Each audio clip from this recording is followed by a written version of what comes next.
का काली प्रसाद प्रभु आरभ्यतां वा?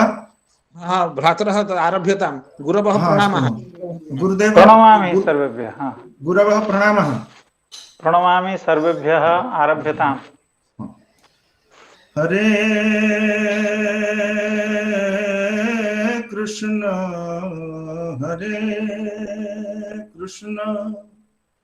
कृष्ण कृष्ण हरे हरे हरे राम हरे राम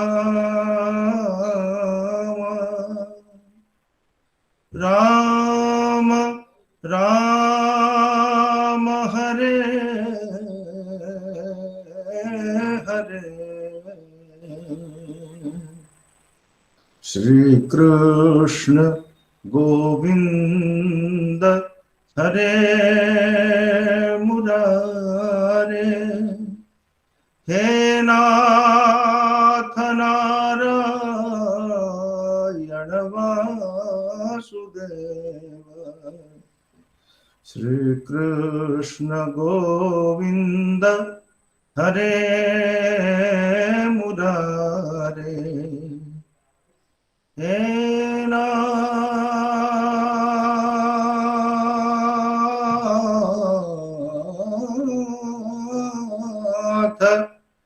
नारायण वासुदेव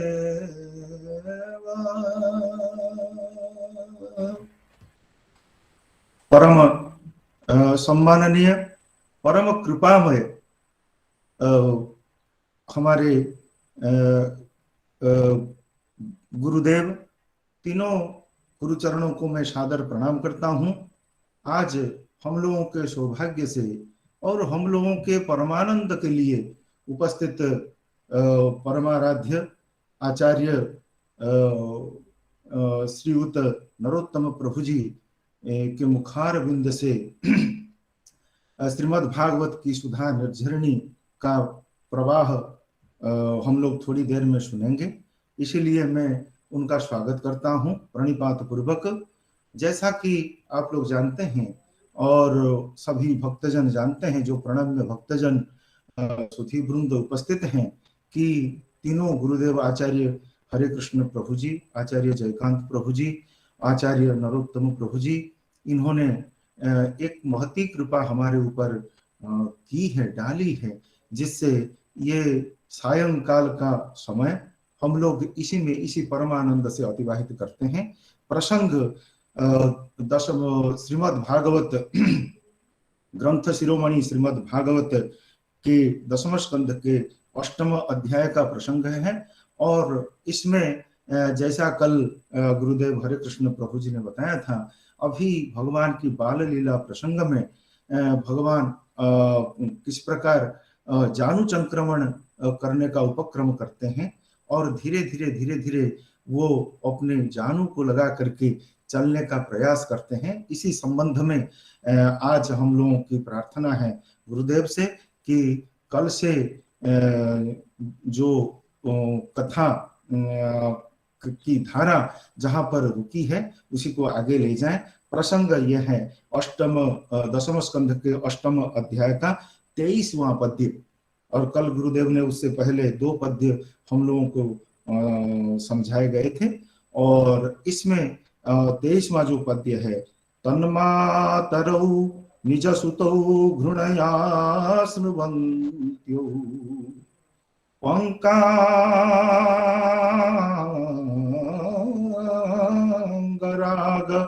रुचिरावुपगूह्य दोर्भ्याम् दत्त्वा स्तनं प्रपिबतोः स्म मुखं निरीक्ष्य मुग्धस्मिताल्पदशनं ययतु प्रमोदम्। इस पद्य पर कल हमें आचार्य गुरुदेव हरे कृष्ण प्रभु ले गए थे। यहाँ पर अगर गुरुदेव को और कुछ हमें उपदिष्ट करना हो और तो यहीं से शुरू करें। मैं पुनः पुनः प्रणाम पूर्वक, शतकोटि प्रणाम पूर्वक निवेदन करता हूँ आचार्य गुरुदेव नरोत्तम प्रभु जी से। ओम अज्ञानतिमिरान्धस्य ज्ञानाञ्जनशलाकया चक्षुरुन्मिलितं येन तस्मै श्रीगुरवे नमः। श्रीचैतन्यमनोभीष्टं स्थापितं येन भूतले स्वयं रूपः कदा मह्यं ददाति स्वपदान्तिकम्। वन्देऽहं श्रीगुरो श्रीयुतपदकमलं श्रीगुरून् वैष्णवांश्च श्रीरूपं साग्रजातं सहगणरघुनाथान्वितं तं सजीवम् साद्वैतं सावधूतं परिजनसहितं कृष्णचैतन्यदेवम् श्रीराधा कृष्णपादान् सहगणललिता श्रीविशाखान्वितांश्च। हे कृष्णा करुणा सिन्धो दीनबन्धो जगत्पते गोपेश गोपिका कान्त राधा कान्त नमोस्तुते। तप्त काञ्चन गौरंगी राधे वृन्दावनेश्वरी वृषभानुसुते देवी प्रणमामि हरिप्रिये। नमो महावदान्याय कृष्ण प्रेम प्रदायते कृष्णाय कृष्ण चैतन्य नाम्ने गौरत्विषे नमः। वाञ्छाकल्पतरुभ्यश्च कृपा सिन्धुभ्यैव च पतितानां पावनेभ्यो वैष्णवेभ्यो नमो नमः। जय श्री कृष्ण चैतन्य प्रभो नित्यानंद श्री अद्वैत गदाधर श्रीवासादि गौरभक्त वृंद। हरे कृष्ण कृष्ण कृष्ण कृष्ण हरे हरे हरे राम राम राम राम हरे हरे। नमो विष्णुपादाय कृष्णप्रेष्ठाय भूतले श्रीमते भक्तिवेदांत स्वामिन्निति नामिने। नमस्ते सारस्वते देवे गौरवाणी प्रचारिणे निर्विशेषा शून्यवादी पाश्चात्य देशतारिणे। यं प्रव्रजन्तमनुपेतमपेतकृत्यं द्वैपायनो विरहकातराजुहाव पुत्रेति तन्मयतया तरबोभिनेदु स्तं सर्वभूतहृदयं मुनिमानतोऽस्मि। यस्वानुभावमखिलश्रुतिसारमेकम् अध्यात्मदीपमतितितीर्षतां तमोऽन्धम् संसारिणां करुणयाः पुराणगुह्यं तं व्याससूनुमुपयामि गुरुं मुनीनां। नारायणं नमस्कृत्य नरं चैव नरोत्तमं देवीं सरस्वतीं व्यासं ततो जयमुदीरये। मूकं करोति वाचालं पङ्गुं लङ्घयते गिरिं यत्कृपातमहं वन्दे परमानंदमाधवम्। समस्त भक्तजनों का इस सायंकालीन श्रीमद् भागवत कथा सत्र में अभिनंदन, अभिवादन एवं स्वागत विज्ञापन करता हूँ। भगवान श्री श्री कृष्णचंद्र नंदनंदन की असीम कृपा करुणा से हम लोग निरंतर सुबह एवं शाम को भगवान की दिव्य कथाओं का श्रवण कर रहे हैं।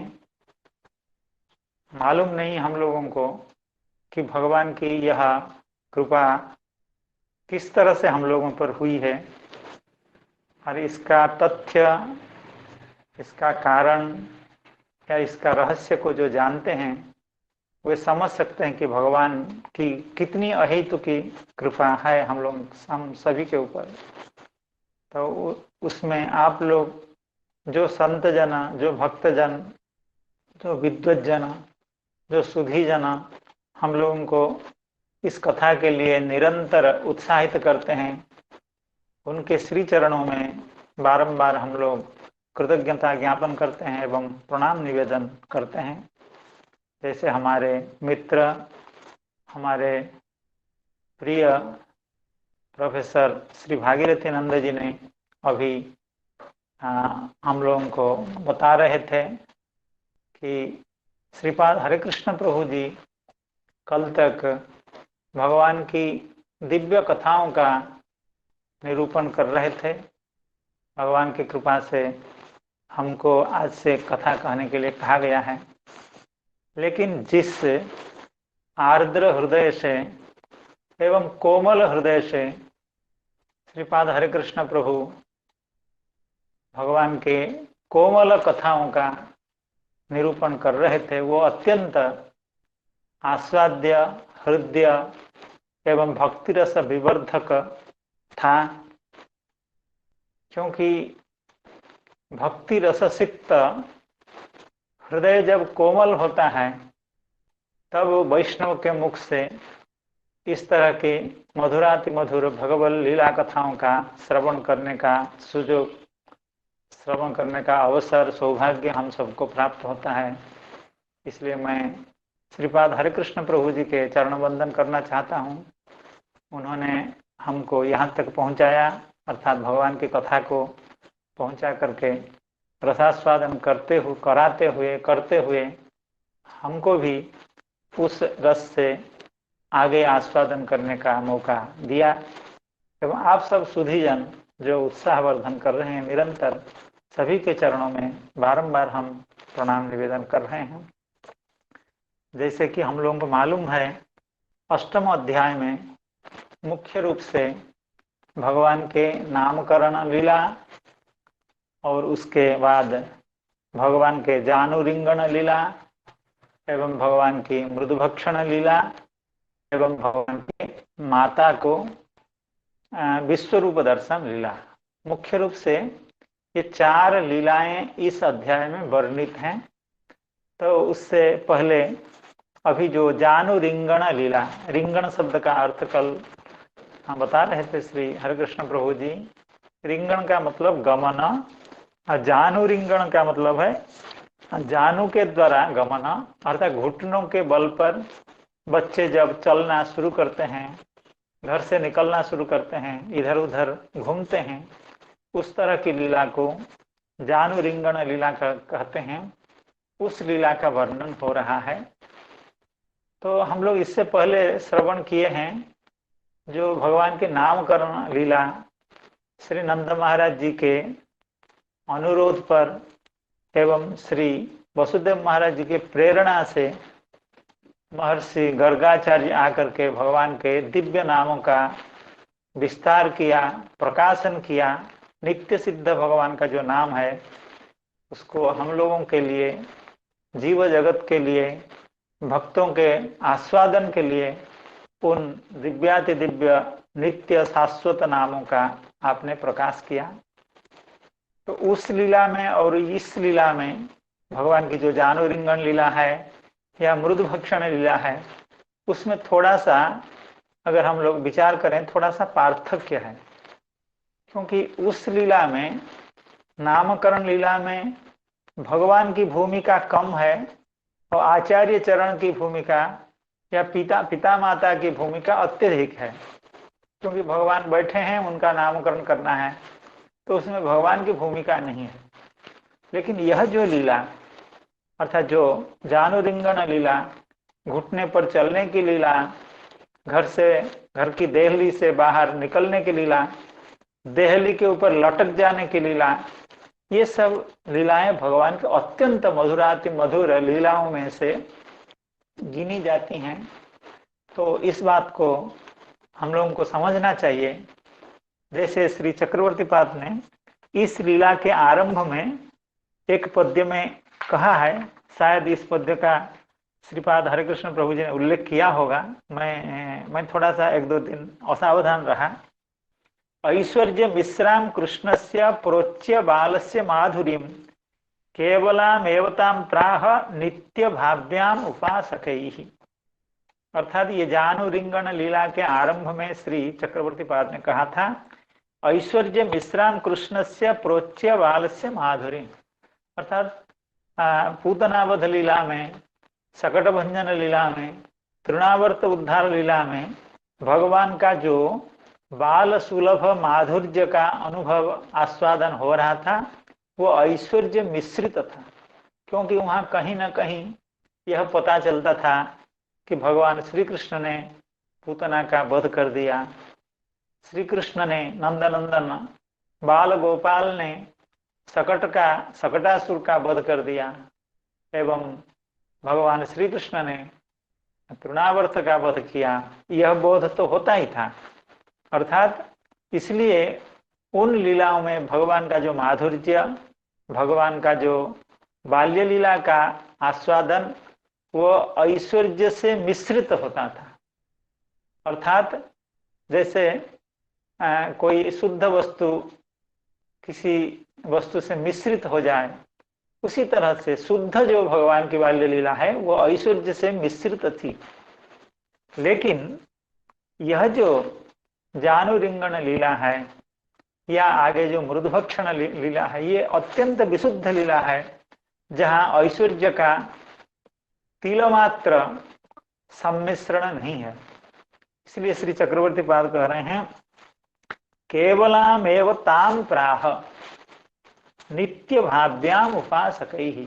अर्थात भगवान के जो वात्सल्य रस के उपासक होते हैं, वे इन लीलाओं का आस्वादन बारंबार करते हैं, बार बार करते हैं, ताकि उनका जो वात्सल्य का भाव वो परिपुष्ट हो एवं उस रस की वृद्धि हो, रसास्वादन अधिकाधिक हो। इसलिए श्री चक्रवर्ती पाद कह रहे हैं, केवलाम एवताम प्राह। अर्थात केवल जो बाल्य रस माधुरी, उस लीला का निरूपण यहाँ से किया गया है। तो इस प्रसंग में हम लोगों ने श्रवण किया, कालीन ब्रजता तात गोकुले राम केशवो जानुभ्याम सह पाणिभ्याम रिंगमाणो विजर्षतु। अर्थात पाणिभ्याम सह जानुभ्याम, अर्थात यह लीला, यह जो घुटने पर चलने की लीला, यहाँ पर 4 पैर होते हैं। अर्थात 2 हाथ तो 2 पैर जैसे हो जाते हैं, और 2 घुटने वो भी 2 पैर जैसे होते हैं। अर्थात यह लीला मनुष्य होने के बाद भी यह लीला अत्यंत मधुर होती है। तो इसलिए इसको जानुभ्याम सह पाणिभ्याम, पाणिभ्याम सह जानुभ्याम रिंगमाणु, पाणी के साथ जानु के द्वारा रिंगमाणु अर्थात गच्छन्तौ, इस तरह का। तावंघ्रि युग्मम अनुकृष्य सरीसृपन्तौ घोष प्रघोष रुचिरम ब्रजकर्दमेषु तन्नाद हृष्ट मनसा वनुसृत्य लोकम मुग्ध प्रभीत बदुपे यतुरंति मात्रो। तो जानु रिंगण लीला का, घुटने पर चलने की लीला का यह द्वितीय पद्य था। और तृतीय पद्य तन्मातरौ निजसुतौ घृणया श्रुवन्त्यौ पंकांगराग रुचिराबुपगुह्य दोर्भ्याम् दत्त्वा स्तनं प्रपिबतोः स्म मुखं निरीक्ष्य मुग्धस्मिताल्पदसनं ययतुः प्रमोदम। यहाँ तक का निरूपण श्रीपाद हरे कृष्ण प्रभु जी ने अत्यंत रोचक ढंग से एवं भक्त के हृदय में जिस तरह के भाव होता है उस भाव की अभिवृद्धि के रूप में आपने बहुत सुंदर से अत्यंत कोमल हृदय से कोमल लीलाओं का निरूपण किया। वात्सल्य लीला अत्यंत कोमल लीला होती है, इसको निरूपण करने के लिए हृदय कोमल होना चाहिए, तो कठिन हृदय से इस लीला का निरूपण नहीं हो सकता है। इसलिए आप लोग हमें क्षमा कीजिएगा, इस लीला के साथ हृदय की जिस स्थिति होनी चाहिए वो स्थिति न होने के कारण रसास्वादन से आप लोग अगर वंचित हों तो उसका दायी मैं ही हूँ, और इसलिए हम उसके लिए क्षमा चाहते हैं। तो आपने जिस तरह से अत्यंत सुंदर ढंग से इस लीला का वर्णन किया उसका हम श्रवण कर रहे थे, और हमारे भागीरथी जी ने अभी जैसे बताया इस श्लोक पर तन्मातरो निजसुतौ घृणया श्रुवन्त्यौ पंकांग राग रुचिरा बुपगुह्य दोर्भ्याम दत्त्वा स्तनं प्रपिबतोः स्म मुखं निरीक्ष्य मुग्ध स्मिताल्पदसनं ययतुः प्रमोदम। अर्थात दोनों माताएं, माता यशोदा एवं माता रोहिणी, यशोदा माता एवं रोहिणी माता प्रमोदम ययतुः अत्यंत आह्लाद को प्राप्त करते थे, अत्यंत आनंद को प्राप्त करते थे। कैसे? उपगुह्य अर्थात भगवान को दोर्भ्याम अपने दोनों कर कमलों से गाढ़ आलिंगन प्रदान करती हुई अपने छाती से लगा करके अपार आनंद प्राप्त कर रही थी, एवं भगवान के मुखमंडल का दर्शन करते हुए, मुख कमल का दर्शन करते हुए, जिस मुख कमल में मधुर स्मित है एवं अल्पदसन है, अल्पदसन अर्थात छोटे छोटे दांत हैं एवं अत्यंत मधुर स्मित मंदहास जिन मुखमंडलों पे सदा सर्वदा विराजमान है, ऐसे मुखमंडलों का दर्शन करके भी मैया, दोनों मैया अपार आनंद प्राप्त कर रही थी। यहाँ तक का निरूपण हुआ है। और भागीरथी जी ने बताया कुछ इसमें और कहना हो तो कहिए। तो कहना मुझे तो ज़्यादा कुछ नहीं है, लेकिन कल समय की कमी के कारण शायद श्री हरे कृष्ण प्रभु जी ने श्री चक्रवर्ती पाल की टीका का पाठ नहीं कर पाया, जल्दीबाजी थी, तो मैं केवल उस टीका का पाठ कर देता हूँ जिसमें श्री चक्रवर्ती पाल ने इस लीला को बहुत सुंदर ढंग से, बहुत व्यवहारिक ढंग से एवं हम लोगों की बुद्धि में प्रवेश करने योग्य जो ढंग है उस तरह से निरूपण किया है।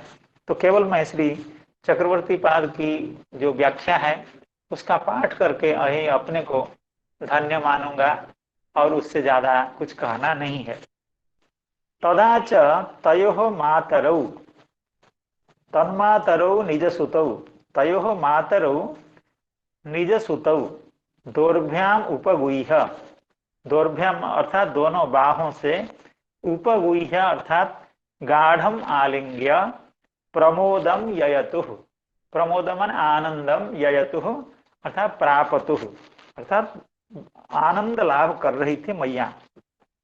श्री चक्रवर्ती पाद कह रहे हैं निज निज इति अनुक्तत्वात् तौ द्वावपि प्रति तयोः द्वयोः सुत बुद्धि ही, अर्थात इस श्लोक में यह नहीं कहा गया तन्मातरौ निज निज सुतौ, निज सुतौ, सुत तो दो हैं, पुत्र दो हैं, और दोनों के दो पुत्र हैं, इसलिए श्लोक में कहना चाहिए था तन्मातरो निज निज सुतो, अपने अपने जो पुत्र हैं उनका आलिंगन करके एवं उनके मुखमंडल का स्मित हास्यपूर्ण मुखमंडल का दर्शन करके मैया आनंदित हो रही थी। लेकिन ऐसा नहीं कहा गया, केवल निज सुत ही कहा गया, निज निज सुत ऐसा नहीं कहा गया। उसका कारण श्री चक्रवर्ती पाद अपने कोमल हृदय से, अपने वात्सल्य रससिक्त हृदय से उसका निरूपण करते हुए कह रहे हैं, निज निज इति अनुक्तत्वात् तो द्वावपि प्रति तयोः द्वयोः सुत बुद्धि। अर्थात श्री चक्रवर्ती पाद का यहाँ कहना है कि रोहिणी माता का जो भाव, जैसा पुत्र भाव भगवान बलराम के प्रति था, वही पुत्र भाव भगवान श्री कृष्णचंद्र के प्रति भी था। अनुरूप से, अर्थात उसी रूप से, उसी तरह से श्री यशोदा मैया का भगवान नंदनंदन के प्रति, अपने पुत्र श्री कृष्णचंद्र के प्रति जो वात्सल्य भाव था, वही वात्सल्य भाव भगवान बलराम के प्रति, रोहिणी सुत के प्रति भी था। इसलिए यहाँ निज निज सुत, इन पुत्रों में भेदभाव मैया नहीं कर रही थी, उनको एक ही मानती थी, क्योंकि उनके प्रति, उनके हृदय में जो भाव था, दोनों बच्चों के प्रति, दोनों बालकों के प्रति, दोनों मैयाओं के हृदय में एक जैसा पुत्र भाव था। इसलिए निज निज सुत न करके निज सुतो ऐसा कहा गया। निज निज इति अनुक्तत्वात् तो द्वावपि प्रति तयोः द्वयोः सुत बुद्धि। कहते हैं कि केवल इतना ही नहीं, क्योंकि जैसे दोनों मैयाओं का दोनों पुत्रों के प्रति एक तरह की सुत बुद्धि थी, उसी तरह से भगवान श्री कृष्णचंद्र के एवं भगवान श्री रोहिणी नंदन के हृदय में भी दोनों मैयाओं के प्रति एक ही मातृभाव था। अर्थात वे ये नहीं समझते थे कि ये मेरी मैया है, ये बलराम के मैया हैं, हमारे दाऊ के मैया हैं, या दाऊ भी ऐसा नहीं समझ रहे थे मेरी मैया श्री रोहिणी देवी हैं एवं यशोदा मैया तो कृष्णचंद्र की मैया है, हमारे छोटे भैया की मैया है। इस तरह का भाव नहीं था। अर्थात दोनों मैयाओं का भाव जैसे दोनों पुत्रों के प्रति एक जैसा था, दोनों पुत्रों का भी दोनों मैयाओं के प्रति एक जैसे मातृभाव था, वात्सल्य भाव, मातृभाव उनके प्रति ऐसा ही था। उस बात को कह रहे हैं। तो द्वावपि प्रति तयोः द्वयोः सुतबुद्धि ते द्वे प्रत्येव तयोरपि मातृबुद्धि बुध्यते तन्मातरौ निजसुतौ। निजसुतौ शब्द की इस तरह की व्याख्या हुई, घृणया श्रुवन्तौ, घृणया श्रुवन्त्यौ। घृणा शब्द का अर्थ हम लोग जानते हैं, घृणा का मतलब है जुगुप्सा, लेकिन यहाँ घृणा शब्द का अर्थ है कृपा। अर्थात दोनों मैयाओं की भगवान के प्रति, दोनों भगवान के प्रति, श्री कृष्णचंद्र भगवान के प्रति एवं भगवान बलराम के प्रति भी कृपा सब समय रहती थी। कृपा का मतलब उसका हित चिंतन करना, उसका अहित न हो, इस तरह के भाव हृदय में निरंतर बना रहना, इसी को कहते हैं कृपा। तो इस तरह का कृपा दोनों मैयाओं का दोनों बच्चों के प्रति कृपा का भाव रहता था। तो वो कृपा कहाँ से आ गई? न वात्सल्योत्थ कृपया, अर्थात दोनों पुत्रों के प्रति, दोनों मैयाओं के हृदय में जो वात्सल्य था, अर्थात जो पुत्र स्नेह था, उस पुत्र स्नेह के कारण दोनों के प्रति घृणा थी। घृणा का मतलब, घृणा शब्द का अर्थ है कृपा। अर्थात उनके हमेशा हित चिंतन उनके हृदय में रहता था एवं अहित से उनकी निवृत्ति हो, कभी भी उनको कोई अनिष्ट न हो, इस तरह की बुद्धि उनके हृदय में रहती थी। इसलिए घृणया का अर्थ है वात्सल्योत्थ कृपया श्रुवन्त्यौ दुग्धस्राविस्तने सत्यौ। अर्थात हमेशा उनको यह भाव होता था, अर्थात हमेशा उनके शरीर में इस तरह का भाव आता था, शरीर में इस तरह की प्रतिक्रिया आती थी। हमेशा उनके वक्षस्थल, उनके स्तन प्रदेश हमेशा श्रुवन्त्यौ, अर्थात जैसे उनसे स्तन्य का निर्झर हमेशा होता था। पुत्र स्नेहातिरेक के कारण पुत्र के प्रति वात्सल्य का आधिक्य के कारण हमेशा उनके वक्षस्थल से दुग्ध का निस्सरण होता था। इसलिए कहते हैं घृणया श्रुवन्त्यौ, अर्थात दुग्ध स्राविस्तने सत्यौ।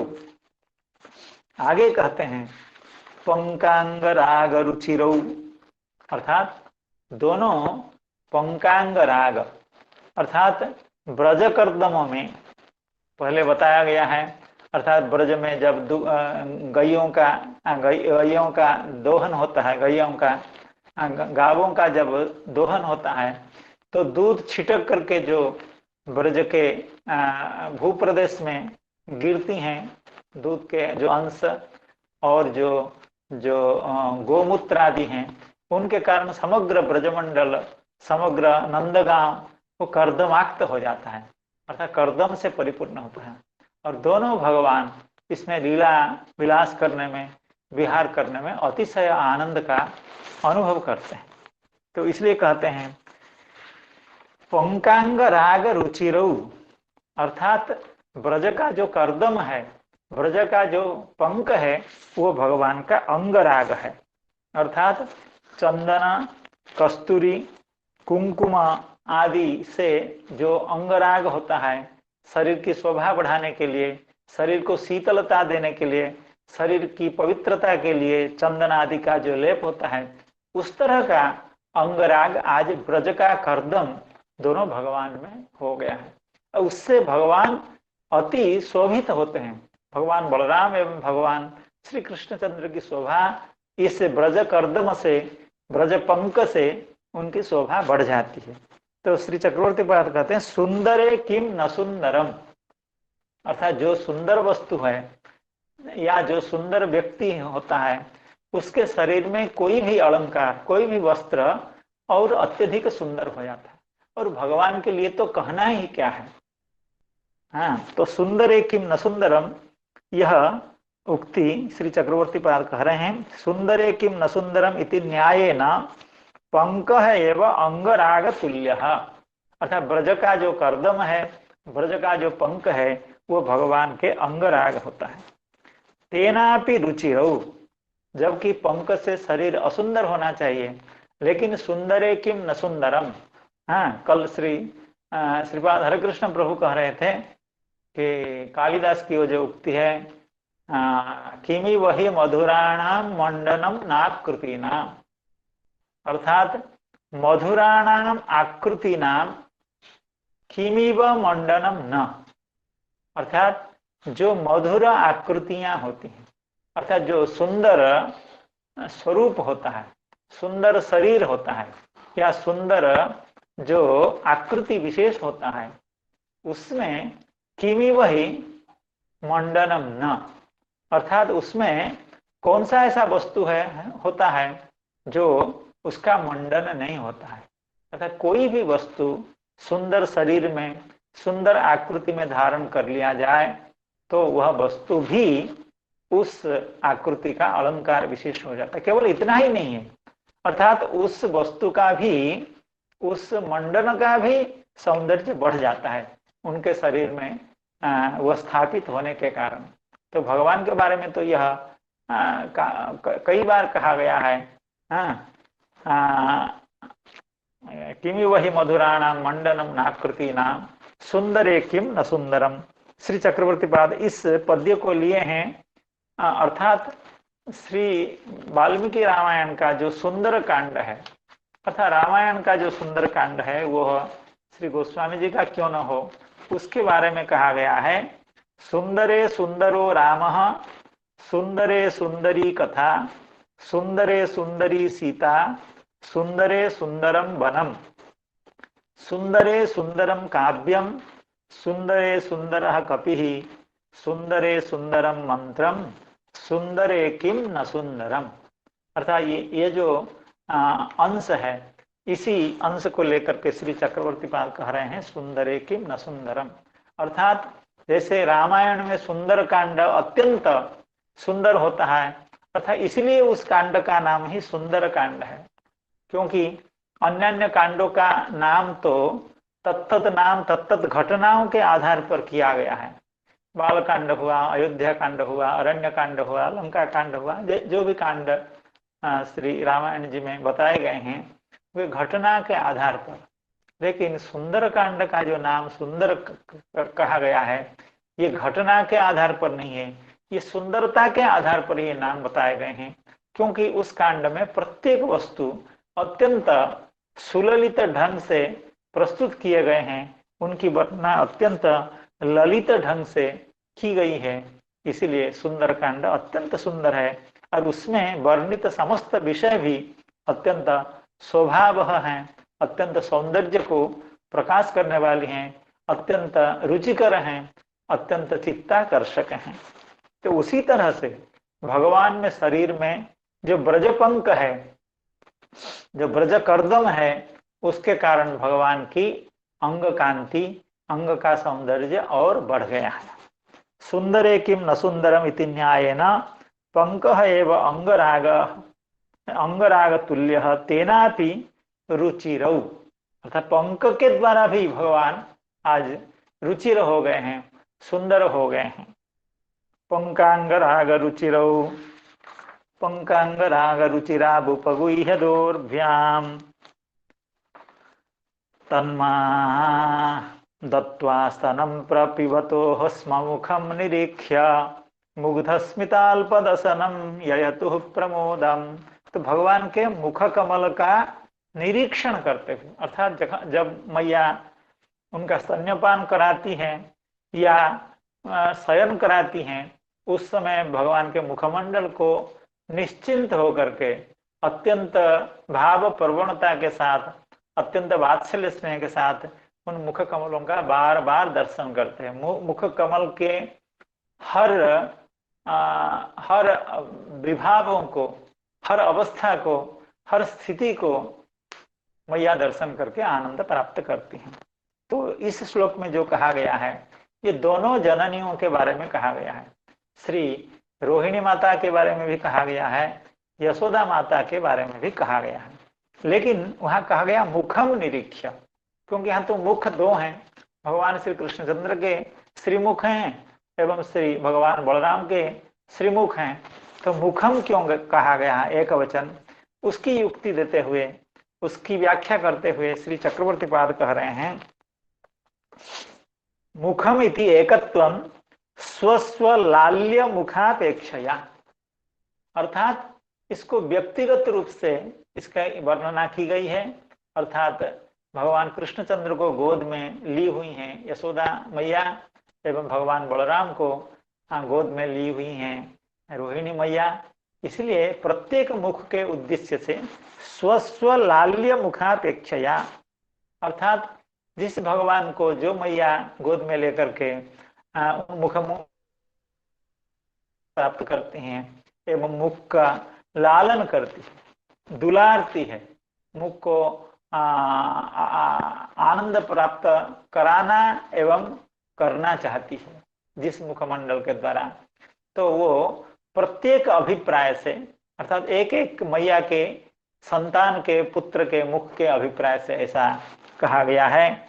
मुखमिति एकत्वम स्वस्वलाल्य मुखापेक्षया मुग्धस्मिताल्पदसनम, मुग्धम अर्थात मनोहरम स्मितम यत्र तत् मुग्धस्मितम मुखम, उसी तरह से अल्पदसनम, अल्पदसन का बहुत अच्छी व्याख्या कर रहे हैं, प्रमाणतः संख्यातश्च अल्पादसनाः यत्र तत् तच्च तच्च, अर्थात भगवान के मुख कमल में, अर्थात श्री भगवान बलराम जी के एवं भगवान श्री कृष्णचंद्र के मुख कमल में अभी सभी दंत निकले नहीं हैं, और जो भी एक दो दांत निकले हुए हैं वो भी अत्यंत छोटे छोटे हैं, अर्थात दाढ़ीम के दाने के जैसे अत्यंत लघु छोटे छोटे अत्यंत प्रकाशमय उज्ज्वल दंत छोटे छोटे हैं, अर्थात संख्या के हिसाब से भी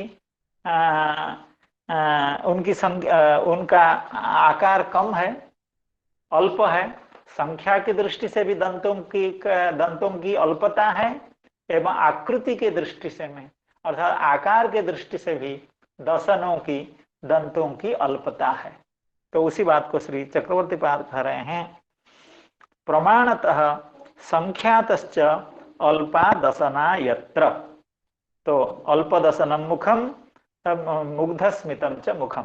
तो मुग्धस्मितम च तत् अल्पदसनम चेति मुग्धस्मिताल्पदसनम तत् मुखम मुग्धस्मिताल्पदसनम ययतु प्रमोदम। तो इस तरह से श्री चक्रवर्ती पाद इसकी व्याख्या कर रहे हैं।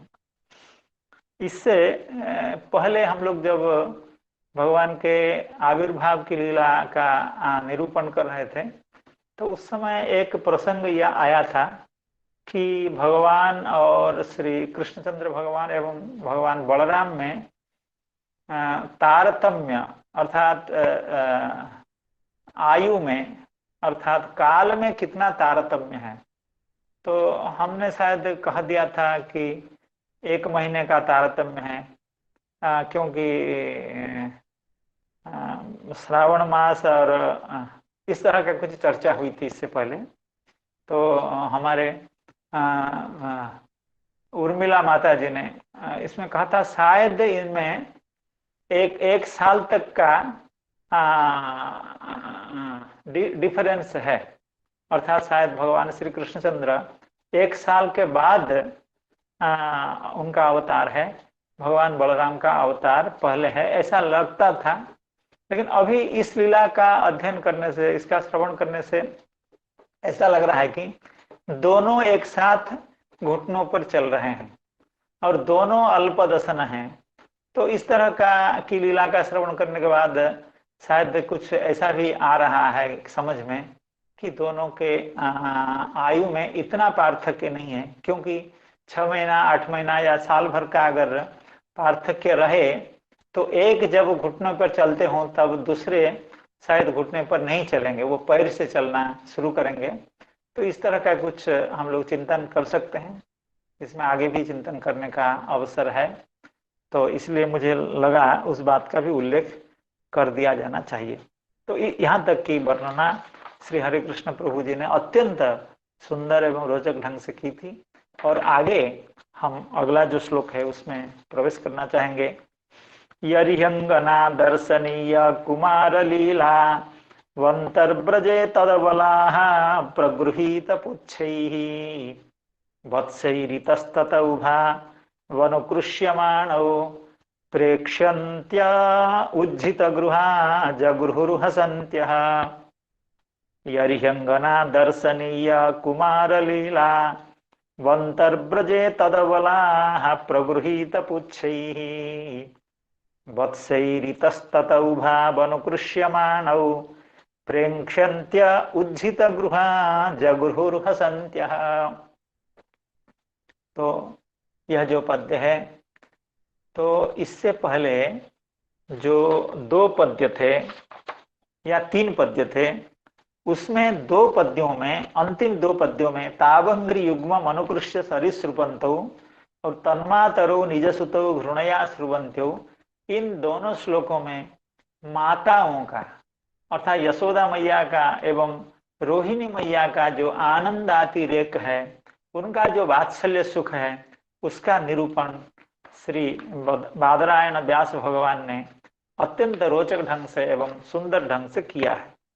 अगले पद्य में, इस पद्य में जिसका हमने अभी पाठ किया, इस पद्य में ब्रज की जो दूसरी मातृस्थानीय गोपिकाएं हैं, अर्थात जो यशोदा मैया के एवं रोहिणी मैया के जो बांधवी हैं, उनके जो सुख है, ब्रज के अन्य अबलाओं का, अन्य गोपिकाओं का जो सुख है, जो आनंद है, भगवान का दर्शन करके, भगवान का बाल रूप का, बाल लीलाओं का दर्शन करके जो आनंद हो रहा है, उसका निरूपण इस श्लोक में किया गया है। यरिहंगना दर्शनीय कुमार लीला वंतर्ब्रजे तदबलाः प्रगृहीत पुच्छैः वत्सैरितस्तत उभावनुकृष्यमाणौ प्रेक्ष्यन्त्य उज्झित गृहा जगृहुर्हसन्त्यः। अर्थात अबलाः, अबलाः अर्थात गोप्यः, अर्थात अन्यान्य गोपिकाएं, वे वे गोपिकाएं हसन्त्यः जहृषुः, कहीं कहीं जगृहुः ऐसा पाठ है, कहीं कहीं जहृषुः यह पाठ है। अर्थात आप लोग हसन्त्यः जहृषुः अर्थात हंसती हुई आनंद लुटा रही थी, आनंद प्राप्त कर रही थी, या हसन्त्यः जगृहुः जाकर के भगवान को पकड़ लिया, इस तरह से। तो अबलाह अर्थात ब्रज की अन्य अन्य जो गोपिकाएं हैं, जो मातृस्थानीय गोपिकाएं हैं, जो भगवान की बाल लीला का दर्शन कर रही हैं, आप सब हसन्त्यः जहृषुः या जगृहुः, कैसी वो महिलाएं हैं, कैसी गोपिकाएं हैं ना, प्रेक्षन्त्यः अर्थात प्रेक्षमाणः, वो भगवान की लीलाओं का दर्शन कर रही है, साक्षात दर्शन का। हम लोग तो श्रवण कर रहे हैं, आप लोग साक्षात भगवान को देख रही हैं। भगवान नंदनंदन नंद भवन के सामने, नंद भवन के प्रांगण में इस तरह की लीलाएं कर रहे हैं। तो वो लीलाएं क्या हैं? लीलाएं ये हैं कि उभौ अनुकृष्यमाणौ प्रेक्षन्तः, दोनों भगवान श्री कृष्णचंद्र भगवान एवं भगवान बलराम अनुकृष्यमाण हो रहे हैं। अनुकृष्यमाण का मतलब घीस जा रहे हैं, घीसे जा रहे हैं, अर्थात खींचे जा रहे हैं। किसके द्वारा? न वत्स ही, क्योंकि आप दोनों ने जो छोटे छोटे वत्स थे, जिनको चराने के लिए जंगल में, वृंदावन में दूसरे जगह नहीं लिया गया है, जो अभी सद्योजात वत्स हैं, 2-4 दिन के हैं, 8 दिन के हैं या 1 महीना के हैं, तो वो अभी गोष्ठ में हैं, तो वो ये सब सोए हुए हैं। उनकी पुच्छ को भगवान दोनों जाकर के पकड़ लेते हैं।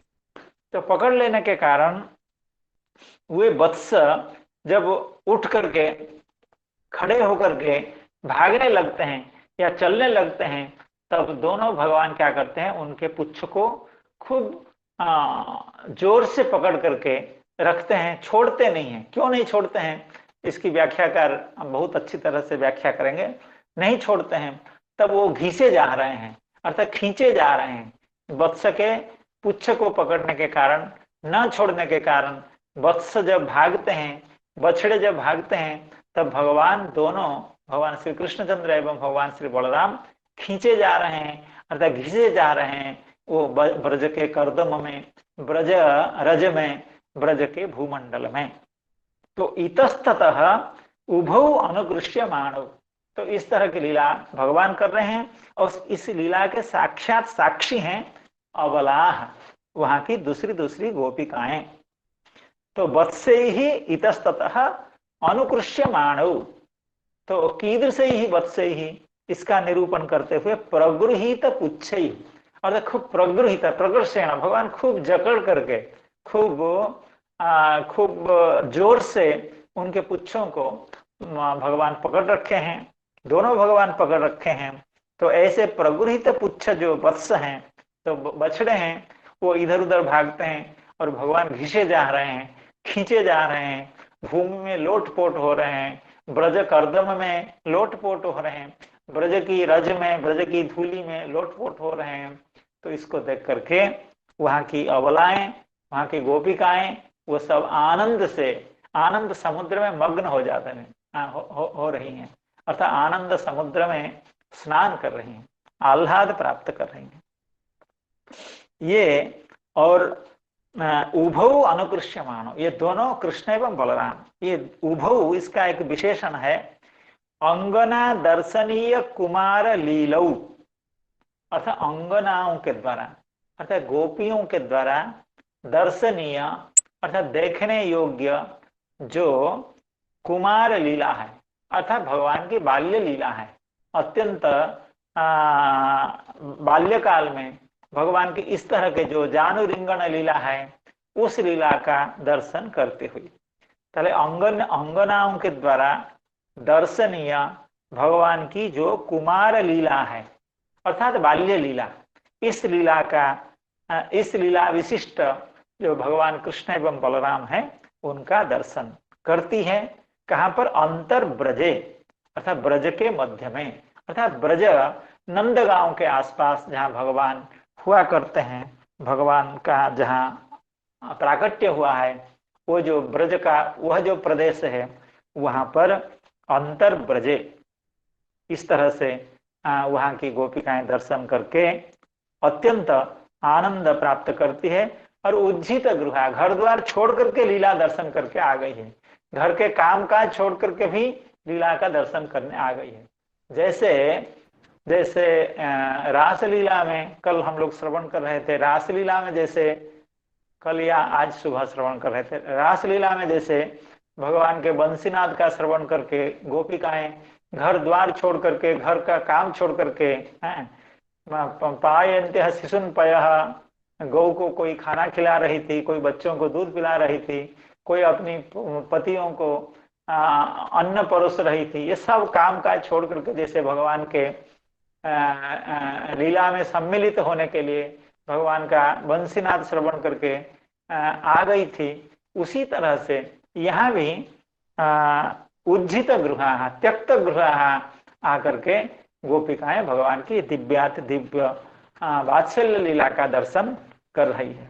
तो इस श्लोक की जो व्याख्या है हम लोग इसका अध्ययन करेंगे। तो व्याख्या तो बहुत सुंदर सी व्याख्या श्री सनातन गोस्वामी पाद बृहद वैष्णव तोषणी में लिखे हैं, और श्री चक्रवर्ती पाद की व्याख्या भी बहुत सुंदर है। दोनों ही व्याख्याओं का हम लोग अध्ययन करने की कोशिश करेंगे। पहले इसकी भूमिका कह रहे हैं, अर्थात इससे पहले तो दोनों माताओं का जो वात्सल्य सुख था, भगवान की बाल्य लीला का दर्शन करके दोनों माताओं का जो सुख था उसका निरूपण हुआ। और आगे अन्य गोपिकाओं का, ब्रजमंडल में जो विद्यमान अन्य गोपिकाएं हैं वो भी इस लीला का दर्शन करके कैसे आनंद प्राप्त करती हैं, उसकी भूमिका में, इस श्लोक की भूमिका में श्री सनातन गोस्वामी पाद कह रहे हैं, अत्यंत बाल्ये प्रायो मातृरेव पार्श्ववर्तित्वात् तयोः आनंद भरः अकारी। अर्थात भगवान ने प्रचुर आनंद दिया, अत्यधिक आनंद दोनों माताओं को दिया। कैसे? अत्यंत बाल्ये प्रायो मातृरेव पार्श्ववर्तित्वात्, भगवान जब अत्यंत बालक थे, अर्थात अभी केवल अर्थात शज्या से उठने में उनकी क्षमता जब नहीं थी, केवल मैया का स्तन्यपान करके उनकी गोद में एवं पर्यंक में शयन करते थे, उस समय और गोपिकाओं का बार बार उनके यहाँ आना संभव नहीं था, क्योंकि भगवान अत्यंत बच्चे हैं। तो दोनों माताओं के देख रेख में वे दोनों रहते थे। तो उस समय तो अत्यंत बाल्ये प्रायः मातृदेव पार्श्ववर्तित्वात्, दोनों मैया ही भगवान के पास में रहती थी, इसलिए वे दोनों वात्सल्य रस का, भगवान के यह जो बाल्य लीलाएं हैं उनका आस्वादन करती थी। इसलिए भगवान ने उनको भरपूर अपना वात्सल्य रस बाल्य लीला का आस्वादन कराया।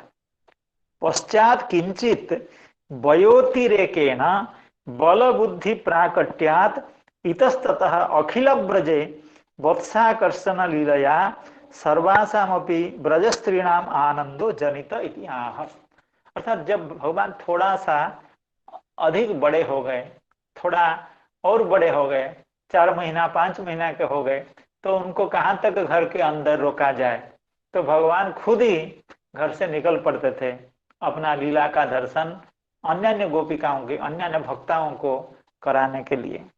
पश्चात किंचित वयोतिरेकेण, जब बाद में भगवान का कुछ उम्र बढ़ने लगा, 4 महीने का 6 महीने का भगवान जब होने लगे, बल बुद्धि प्राकट्यात्, भगवान के शरीर में कुछ ताकत भी ज्यादा आ गई एवं भगवान की बुद्धि कुछ तेज भी हो गई, क्योंकि खुद घर से निकल करके गोष्ठ में या आंगन में घूमने का जब सामर्थ्य, बौद्धिक सामर्थ्य एवं शारीरिक सामर्थ्य आ गया।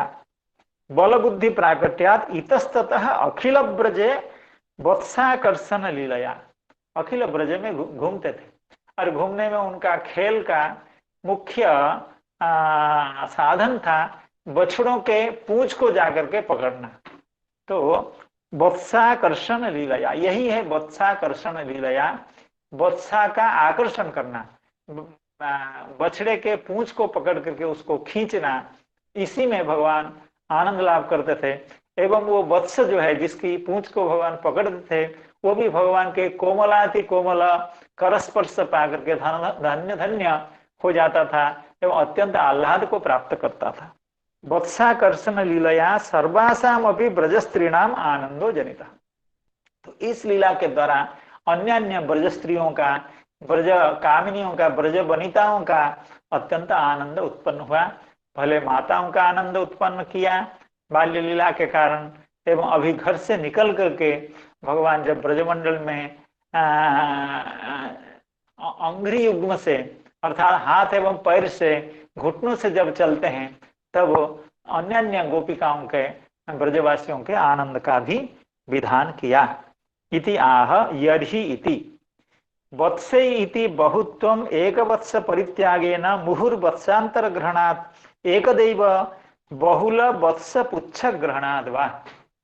तो श्लोक में श्री व्यासदेव भगवान ने कहा है वत्से ऋतस्तता उभा अनुकृष्यमाण, अर्थात बछड़ों के द्वारा जब ये इतस्तता खींचे जा रहे थे, तो बछड़ों के द्वारा ऐसा अर्थ क्यों होगा? क्योंकि दो ही बालक हैं, तो ज्यादा हुआ वत्साभ्याम ही होगा, वत्से ही क्यों होगा? तो उसकी युक्ति देते हुए, उसकी व्याख्या करते हुए श्री सनातन गोस्वामी पाद कह रहे हैं वत्से इति बहुत्वम एक वत्स परित्यागेन मुहुर्वत्सांतर ग्रहणात्। अर्थात भगवान ऐसा करते थे जब वत्स अर्थात बाछू अर्थात ये जो वत्स जब सोए हुए रहते थे, उनकी पूंछ को पकड़ कर लेते थे। तो एक को पकड़ लिया, दूसरे को पकड़ लिया, तीसरे को, क्योंकि चंचलता, चपलता है, चपल कृष्ण अभी अपनी बाल्य लीला कर रहे हैं, तो वो कोई इतने स्थिर नहीं है कि वो एक ही पुच्छ को पकड़ करके रखें। बार बार इस बछड़े के पुच्छ को पकड़ना, उसके पुच्छ को पकड़ना, या कभी कभी ऐसा भी होता था 2-4 वत्स के पुच्छ को वो पकड़ लेते थे।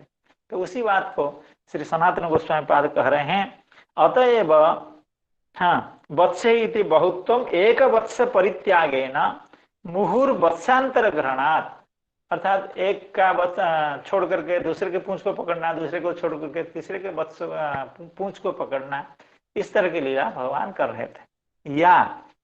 या बहुल वत्स पुच्छ ग्रहणात्, या एक ही बार 2-4 वत्सों के पुच्छ को, 2-4 वत्स के पूंछ को भगवान पकड़ रहे थे, इसीलिए वत्से ही ऐसा कहा गया।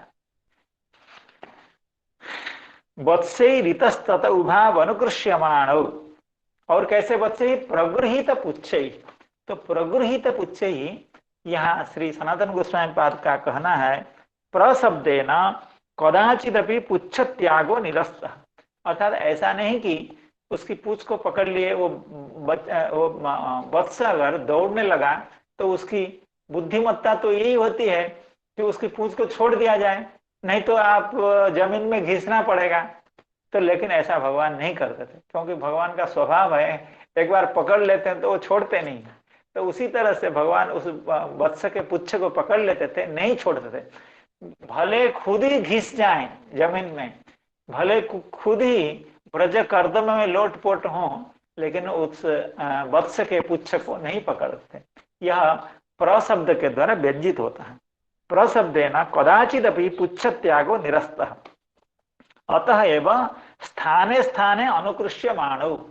इसका यह मतलब हुआ कोई कोई वत्स तो ऐसा था जिसकी पूंछ को पकड़ने के बाद वो सोया ही रहता था, वो खड़ा होकर के भागता नहीं था। लेकिन ऐसे भी वत्स होते थे जिसके पूंछ को पकड़ने के बाद वे खड़े होकर के भागते थे, तो भगवान को उस कर्दम में, ब्रज रज में उनको घिसना पड़ता था, लोटपोट होना पड़ता था। अतएव अर्थात क्योंकि भगवान उसके पुच्छ को नहीं छोड़ते थे, अतः स्थाने स्थाने अनुकृष्यमाणो।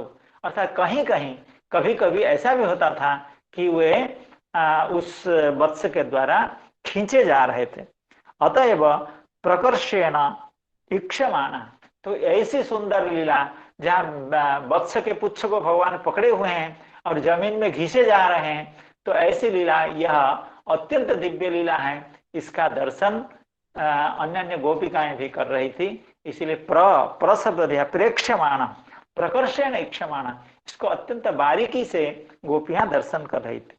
अतएव त्यक्तम गृहम तत्रत्य कृतम, इसलिए घर का काम छोड़ करके इस लीला को दर्शन करने के लिए गोपिकाएं आ जाती थी।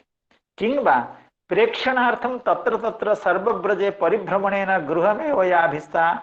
हाँ, कभी कभी ऐसा भी होता था, घर द्वार छोड़ करके आज भगवान कृष्ण कहाँ इस तरह की लीलाएं करते हैं, उस लीला का दर्शन करने के लिए अपना घर द्वार भी छोड़ देती थी, क्योंकि गोपिकाओं का यह स्वभाव है, भगवान से आकृष्ट होकर के वो घर संसार छोड़ दें, यह कोई बड़ी बात नहीं है। तो इस तरह की व्याख्या श्री सनातन गोस्वामी पाद कर रहे हैं, और इसके ऊपर श्री चक्रवर्ती पाद की भी बहुत सुंदर टीका है। उसका अध्ययन भगवान की कृपा से आप सभी संत जनों के एवं भक्त जनों के, विद्वत जनों के आशीर्वाद से, कृपा से हम लोग कल कर पाएंगे। आज तो समय हो गया है, इसलिए सभी का धन्यवाद करते हुए एवं सभी के चरणों में बार बार प्रणति निवेदन करते हुए आज की कथा की विश्रांति यही होती है। तो कल की कथा फिर से शुरू होगी। सभी को बार बार प्रणाम करते हुए आज की कथा की यही विश्रांति होती है। हरे कृष्ण कृष्ण कृष्ण हरे हरे, हरे राम राम राम हरे हरे। सभी को प्रणाम। ओम नमः।